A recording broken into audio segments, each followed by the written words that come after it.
Hey, if you're watching this video and you're still considering getting into cybersecurity or GRC, then I encourage you to apply to Symposia Academy. Symposia is the #1 place in the world to become valuable as a GRC analyst by strengthening national security either from within an organization or as a consultant. And I hope you also enjoy this conversation that I had with one of our professors, Jen Dalton. Jen started off as a teacher and broke into the tech industry and is now a chief information security officer.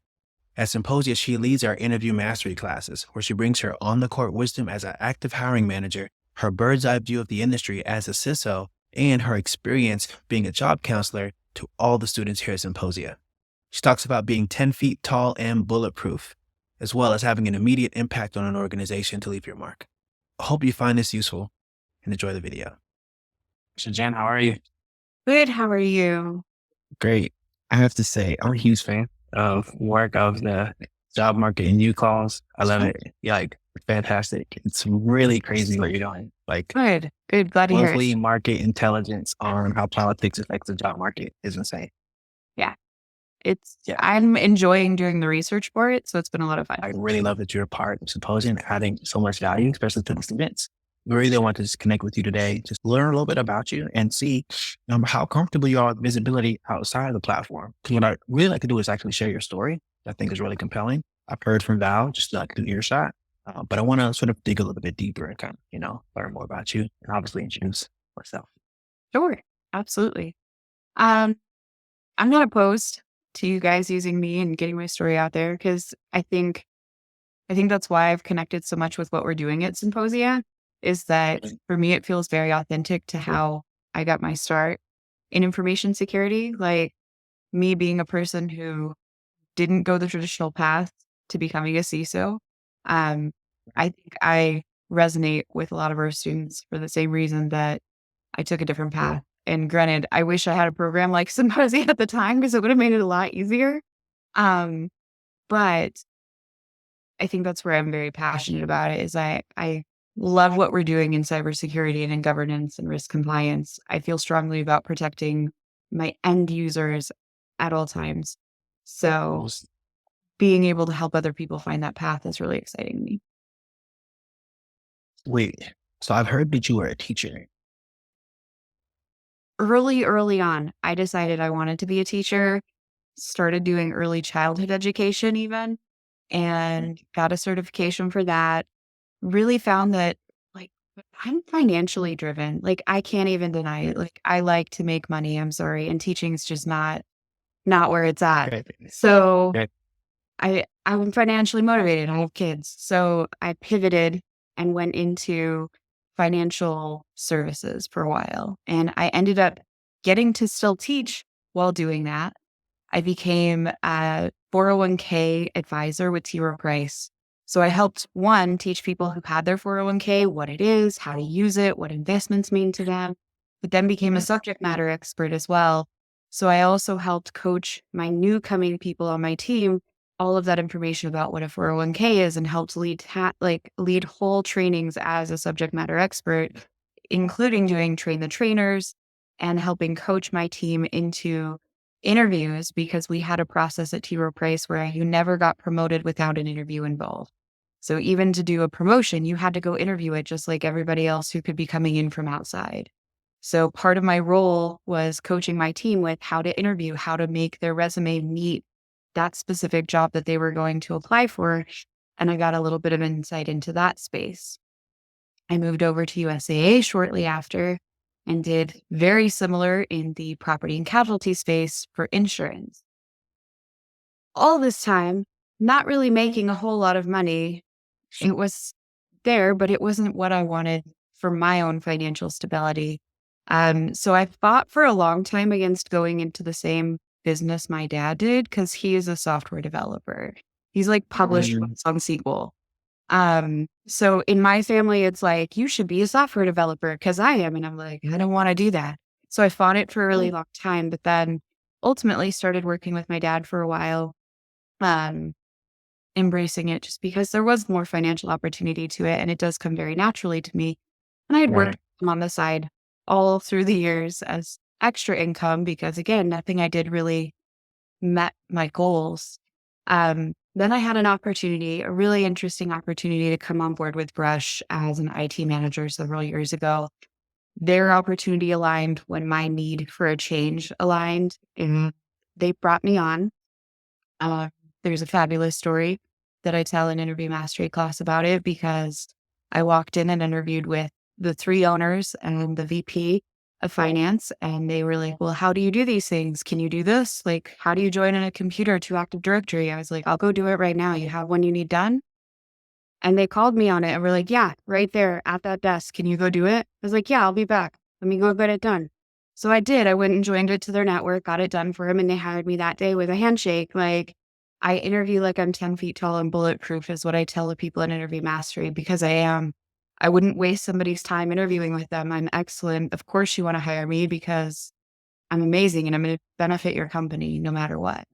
So that's what I'm trying to teach people in interview mastery is how to be 10 feet tall and bulletproof without coming across cocky, which Mhm. there is a fine balance to that. Mhm. However, I'm trying to help them understand how to build confidence more than anything else, and really embrace the skills that they're learning at Symposia and have confidence in themselves, in those skills, and how to apply that when they're out there in the job market, which slowly starting to see build up. Like we had Nathan's mock review last week. That was just killer. He smashed it. And seeing the progression and growth of people like him in the class has been amazing. So it's a lot of fun. Wow. The confidence without coming across as cocky, but also just in that moment, letting them call you on it. You just had immediate impact on the business. You fixed the problem. Can you talk a little bit more about that? Absolutely. Anytime that I think that's the thing that scares us all when we're interviewing new people for our company is as much as it's terrifying for the person being interviewed, the company who's interviewing is just as worried that they're getting taken for a ride. They might be hiring because the last person who was in that role was really, really bad and they had to fire them. They might have had Yes. somebody who up and left them in a really hard situation where they suddenly have nobody around to do any of the things that they needed and they're up a creek and they don't know enough to know who they need. So they're worried about, am I really hiring somebody with the right skill set? So I think anytime you can take advantage of a moment where you can immediately solve part of their problem in your interview process, you immediately show the value you're bringing to their organization on the spot. So if your question in your interview is something along the lines of, if there was a problem I could fix for you today in 10 minutes, what would it be? And they come back with something like, well, I have a computer I need joined to Active Directory, or I have a policy that I've had needing revisions for the last 10 months that nobody will finish. Cool. Would you be willing to send it to me? And if I did the edits and got it back to you today, would you be willing to let me show that I'm willing to do the things I say I can do? Me as a hiring Oh, manager, I'm going to be like, yeah, sure, sign an NDA and let's go. Let's see what you can do. And that's the thing I'm trying to get them to understand is have enough confidence in yourself and in your skill set that you're willing to say, what can I solve for you today? What is a problem that's been lingering and on your plate for the last 6 months that I could spend an hour today of my own time fixing and get to you? yeah. There's just so much value in what you said about one, having the courage, but also the subtext to that is actually know yourself, first of all. And if you have that skills, don't be afraid to show it and just give. I think people oftentimes wait to like, oh, I'm not going to do this without getting paid. But having an immediate impact, yeah, you make it unreasonable. Because I would definitely hire the person who can actually do the work right now or has shown that they can Mhm. over like the theory any day. Yeah. And they're already a part of the team. Absolutely. And I would prefer it over somebody doing another technical exam. I hate technical exams in my interview process. As a hiring manager, I loathe it. Um, the only team I do it on tends to be my software development team because, like, I mean, obviously they want to make sure they can write code. And I get Right. that. I am absolutely a fan of it in those very technical roles. But when it comes down to the end of the day, the biggest thing for me as a hiring manager that I look at is fit within my team. I don't accept less than high achievers on my team. We are objectively going to win at whatever we do. as a team. That is how I lead every one of my departments. And anybody who doesn't have that same high achieving mindset doesn't last. So I look for that in my interviews. That's what I'm trying to see from people. Like, are you the type to take initiative, to take ownership? I tell everyone on my team to read Extreme Ownership by Jocko Willink. I believe in it firmly. I'm like, you guys will have ownership of your own actions on this team because I lead the same way. If we screw up, I'm the first person we look at, always. But I want my entire team to be in the same mindset because then every single one of us is committed to excellence and committed to really delivering on the mission we set out for. So, So really you have people who want to make you look good because they're on the same wavelength as you. yep. Right. You know, people talk about A players, B players, C players, etc. What is an A player for folks who might not know what that means? So for me, ultimately, and I do have a blend of skill sets.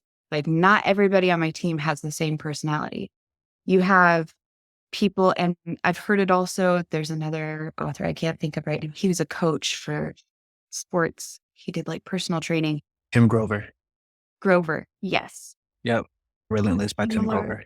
Yes. So it's a similar concept, I think. You have people who you do count on to be your closer. You do have people you count on to be your cleaner. You do have people you count on to be your strategic mindset. But if every single level of those types of personalities has an underlying commitment to ownership of their role on the team, everyone on the team is going to succeed. So even if I have somebody who's not going to be my strategic forward thinker, but at the end of the day, they own everything they do 200%, and they are great at the technical, tactical approach of how we do something, they have value on my team because I do need somebody who's going to do the doing. And then if I conversely have somebody on the opposite side of my team who is the strategic thinker, who is ambitious and driven and not afraid to say, let's jump and see what happens. But they're going to own that if they say, let's jump and see what happens and it fails, that we find another way to work through it. Both of those people together make my team high functioning because I have somebody who's committed to the tactical execution while I have somebody who's committed to the ambitious strategic side of it. And then when you build in layers of that on your team, you really end up with this excellent kind of cohesive group that's just really there to crush it at all costs. And it's fun. So how do you help someone identify what their strength is so that they know when they go to interview that they can present themselves in X position? Because I think the biggest value someone can add is not just saying, hey, I'm a hard worker. That's super general. Like everyone's a hard worker. Yeah. It's where like, this is how I fit into your team. I can do this thing. And then that helps the person making the decision know like, I want Jen to do this. How do you help people identify that? Absolutely. And the first thing we do is really narrow in on how to understand that company's mission statement. It's something we talk about in Interview Mastery a lot, is how to look at somebody's website and get an idea of what's important to that company. Because if I don't know that, I can't speak to my strengths, even in the slightest. I need to know what Symposia is all about to know how I align with Symposia and to tell you what part of my skill set's the strongest. I also have to learn how to really be honest with myself in how I look at my past experiences. One of the biggest things we do in our class is we really go through so many types of examples of things you've done. Tell me about a time where you did X. Tell me about a time where you did this with this outcome.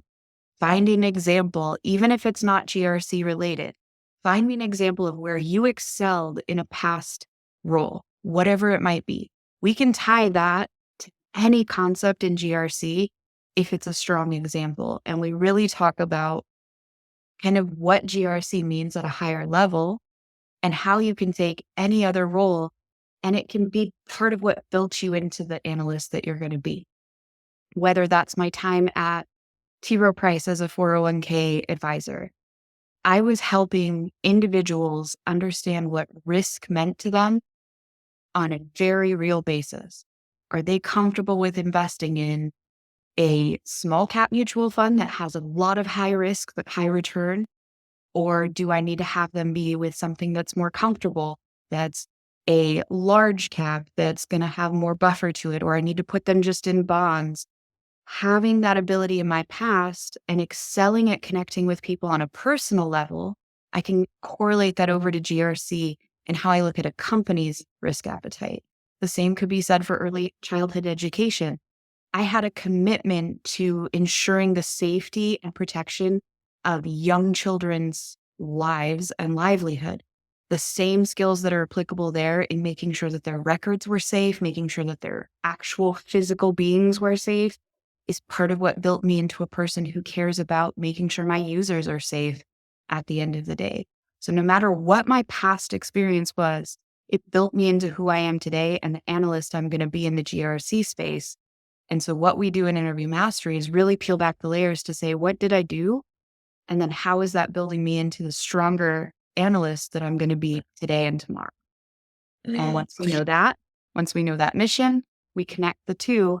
And I really try to get everyone in my class to drive back the results of everything they did into how that delivers on some core component of risk analyst kind of core competencies. So how did me helping keep those kids safe correlate to that mission statement of being transparent with my users or keeping information security secure?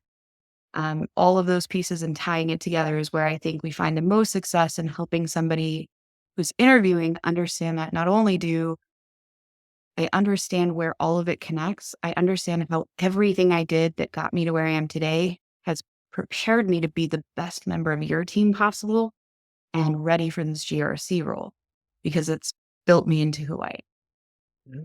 There's no wasted experience. Never.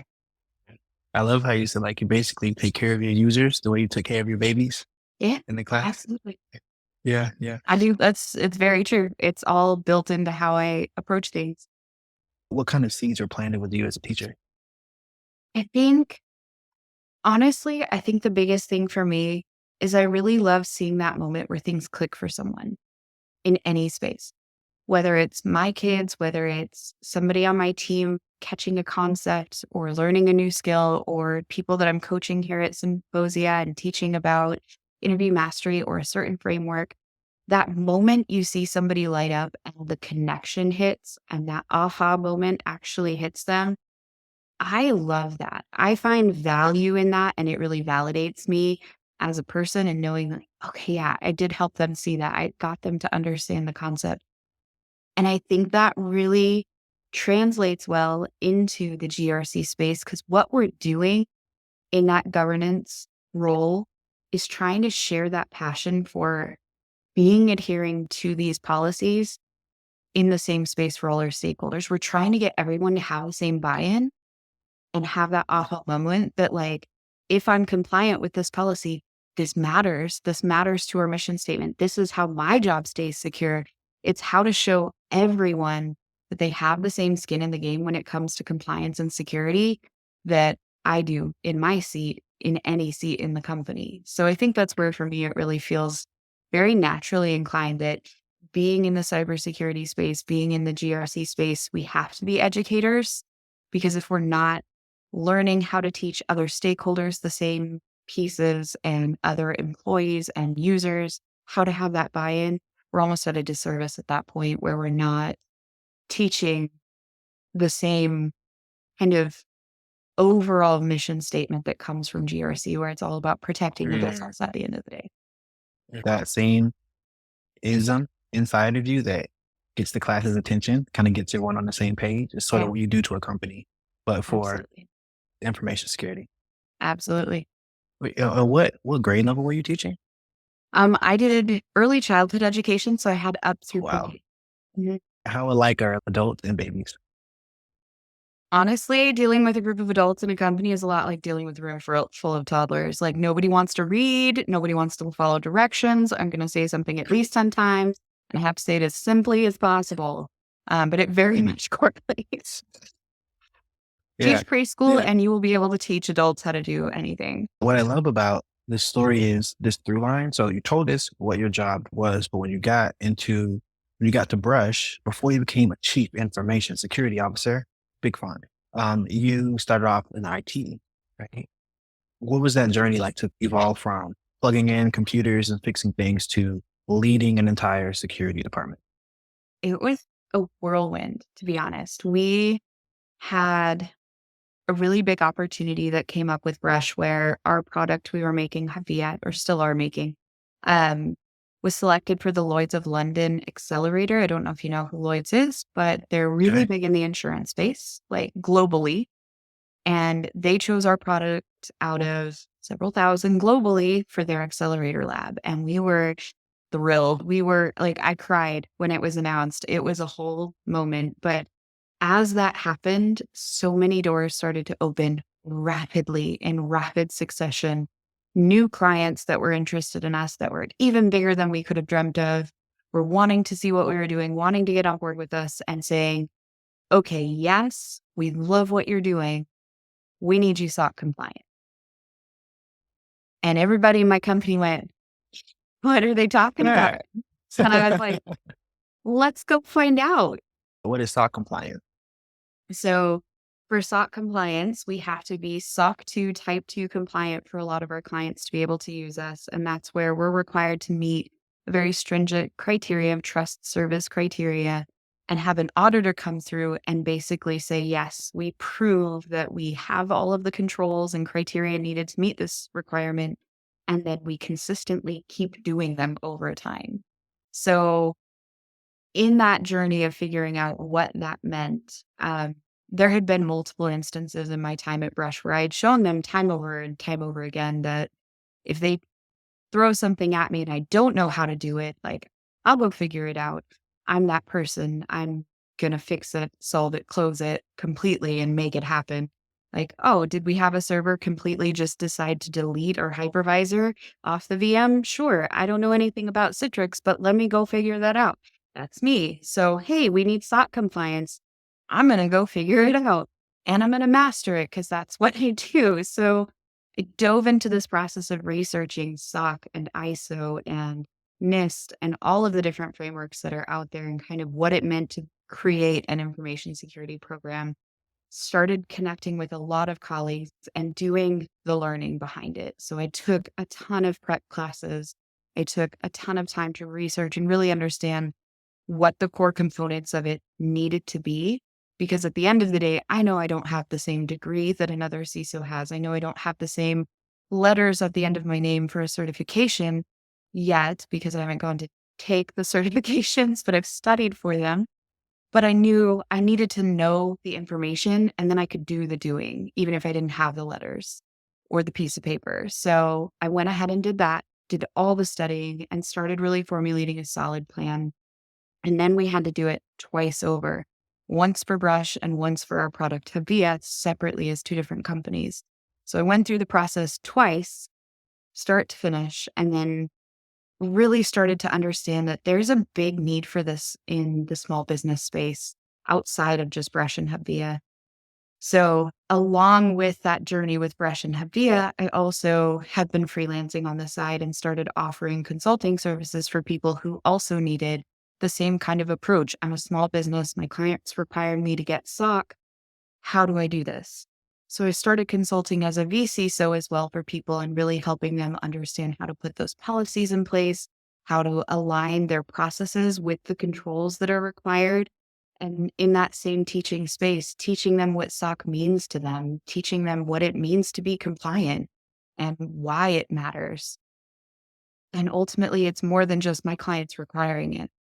If I get them to understand, it's not just that your client's requiring it, but it's how you protect your business. It's how you protect your clients. It's how you protect the data you're entrusted with. That's where I see the most companies successful with it.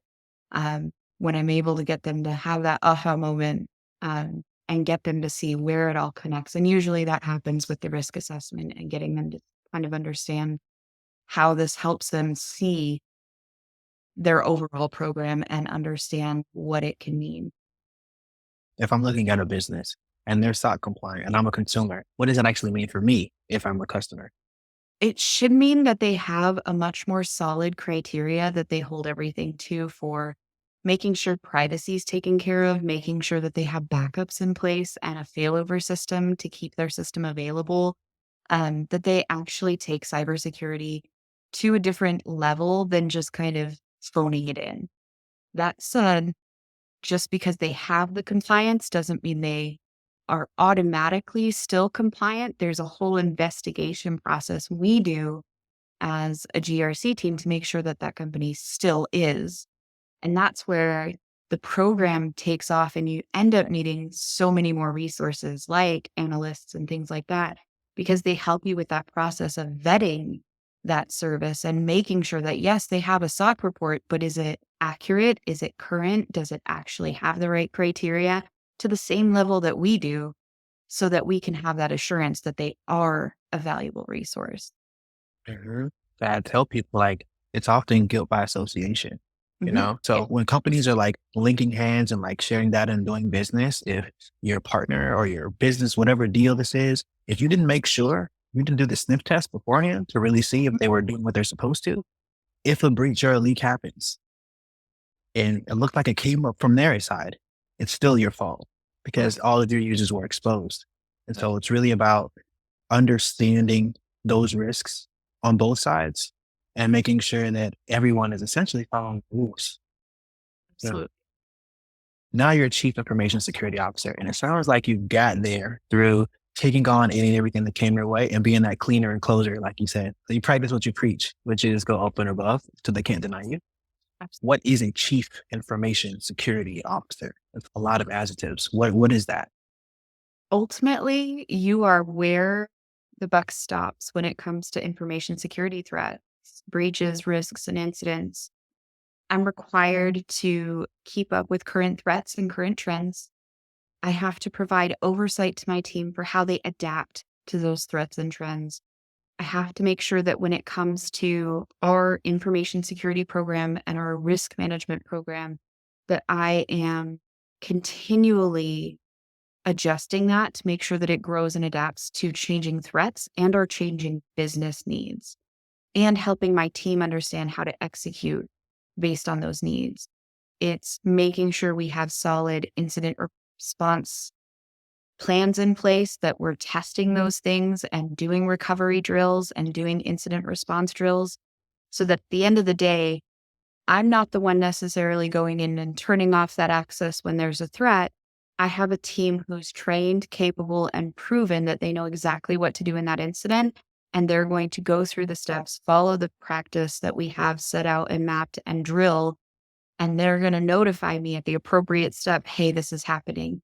And then I take that point of helping bridge that to our clients, bridge that to our executive leadership, and bridge that in a broader sense so that if we need to do something on a higher scale, I'm the one who has the bigger kind of familiarity with our local state and privacy laws, our local data breach requirements for reporting.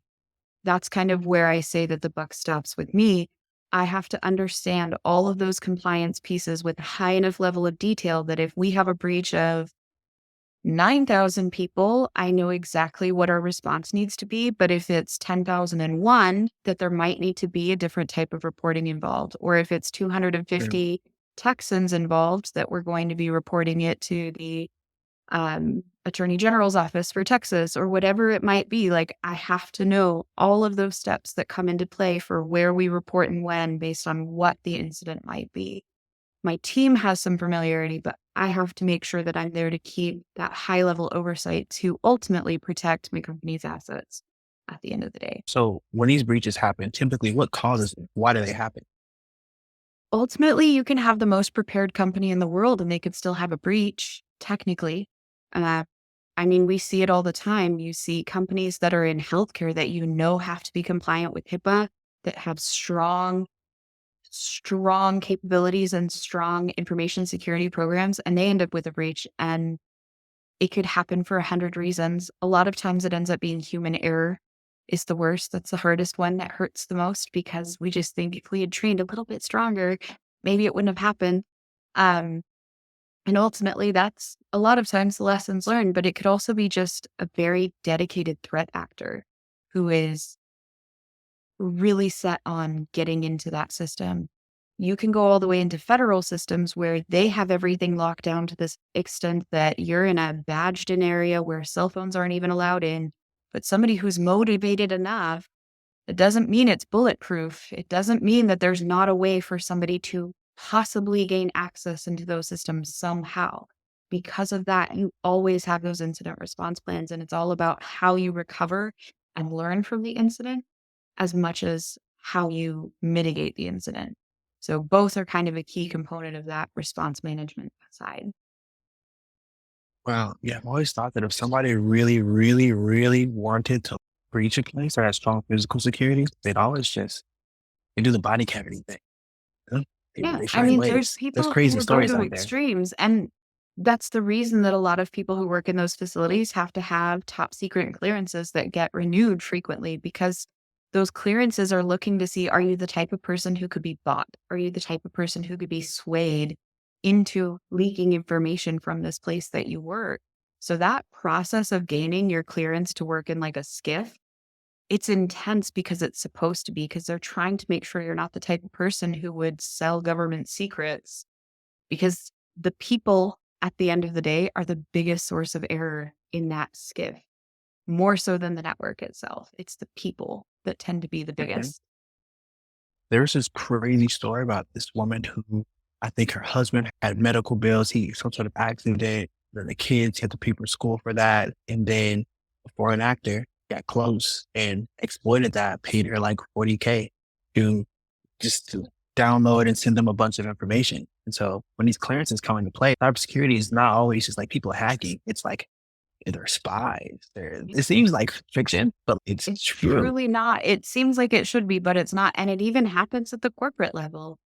And that's where a lot of those processes are making sure the people in place. And that's why there's things like background checks involved in SOC compliance and making sure that you're vetting your employees and doing performance checks and have KPI, because it's all those same indicators that you're looking for of somebody who might be in a position where they would be inclined to sell your corporate information or do something with your corporate information or PII that you manage or any of those things. It's making sure that an internal threat actor isn't as much of a risk to your company as an external.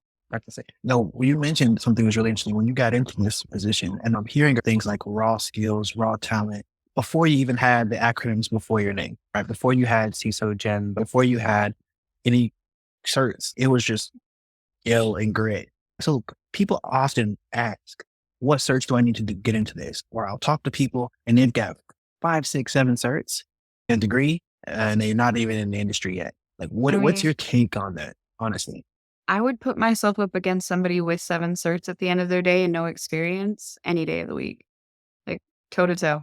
Like, I'll go, sure. What do you want to check? Let's go. Because at the end of the day, and it's not that I don't think certs are important, they are. They have their place. They're there for a reason. It's why when I needed to learn this, I went for cert training programs. But that piece of paper at the end of the day didn't mean as much to my company as my ability to apply the concepts at the end of the day.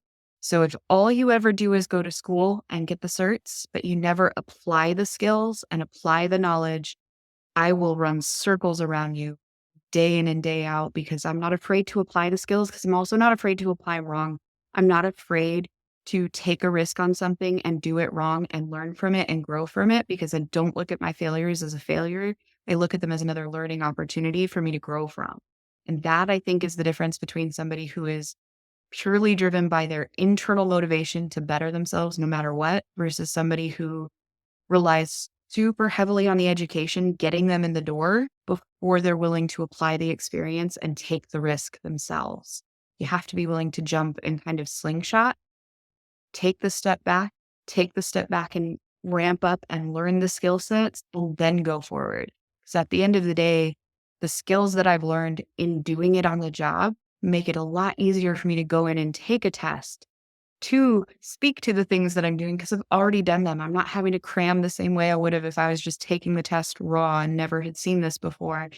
When you live it and breathe it every day, it becomes a part of you instead of just something you know. that's why you're a CISO. That's incredible. So like, I want to lean into your job market intelligence, these marketing reports. I sat in on one recently and it was incredible. The amount of info you're dropping is insane. Why do you do those? What do you talk about in there? How are people supposed to use that information?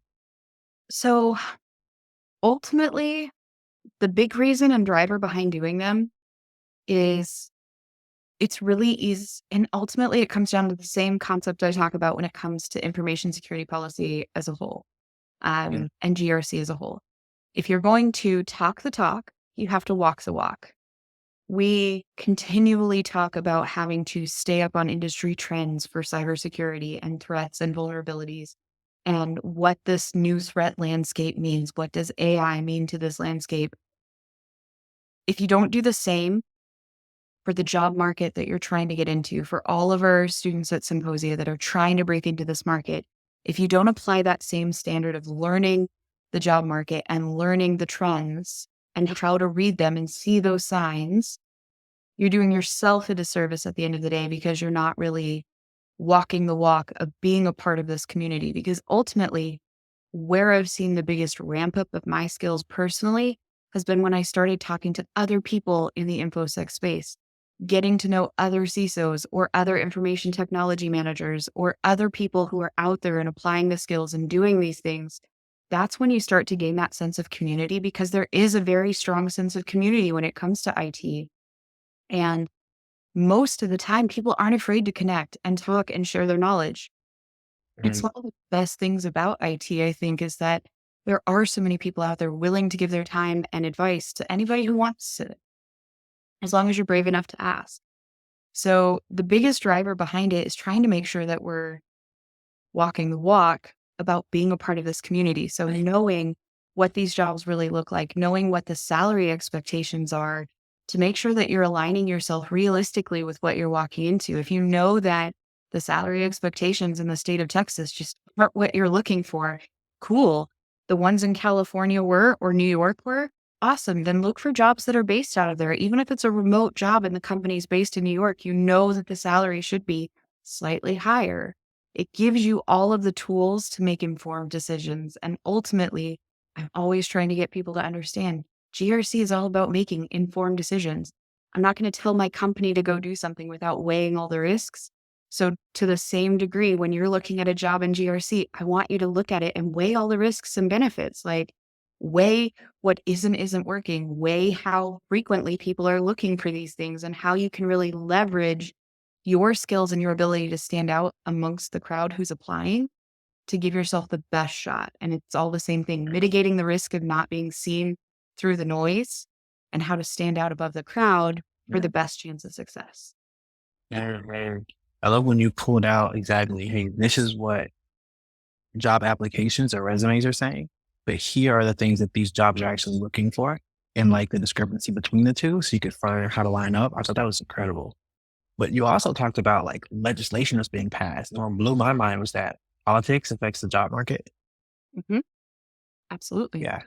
Politics, the weather can affect the job market, especially when you start getting into insurance and things like that. But politics can impact the financial services sector heavily. So, this being an election cycle, all of those things start to play. So, I think the thing I'm hoping to share with everyone is not only how much those things impact the job market, but ultimately they also impact the threat landscape. Because at the end of the day, they do.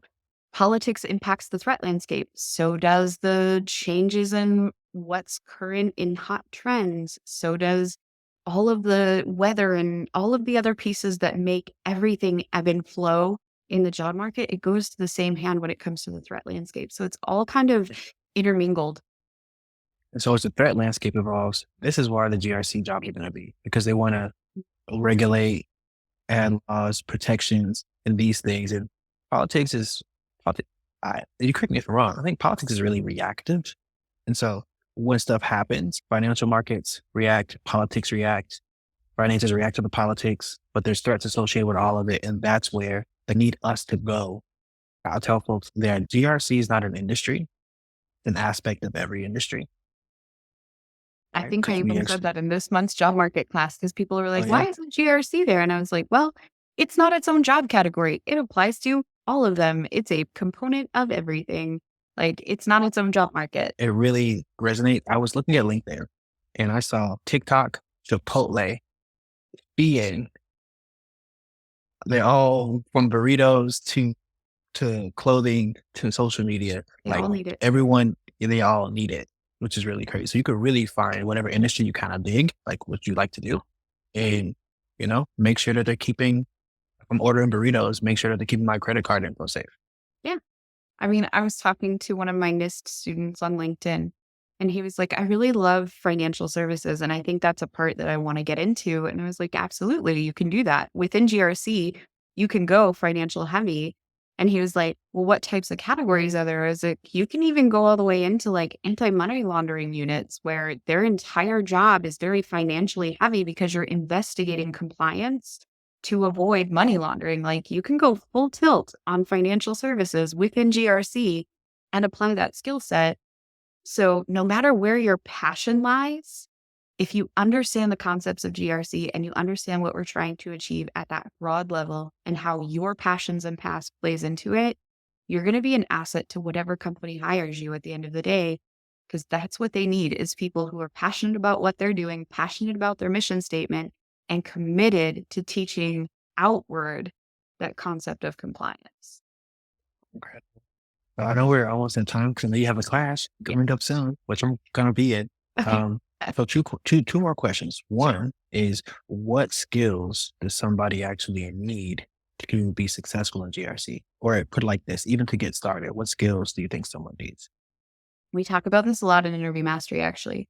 You need to have critical thinking skills.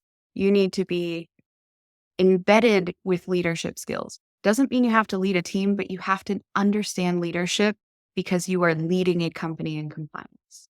And you have to have problem solving skills that keeps you objective. You cannot be that person who focuses on the knee jerk reaction to things. You have to be the objective analysis, creating a measured, programmatic approach to how you problem solve. That's going to make you a key player for any GRC team. And what I look at when I'm building out my team, I want people who have those critical thinking and analytical skills. I want the leadership skills, even if you don't want to be a leader. And I want you to have those key problem solving skills. Sorry, my dog is loud. Go lay down. And I want those three things because that's going to make you an asset for my team, because we have to teach this outward to our stakeholders. You have to be able to lead the company in your compliance. You have to be able to, I'm so sorry. It's okay. Hey, buddy. She's massive and needy. Go lay down.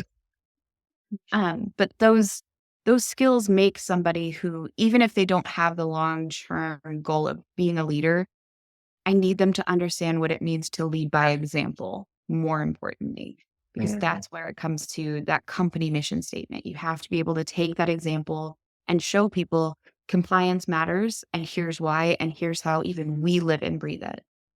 Because it's all about getting that buy-in from the very top to the very bottom.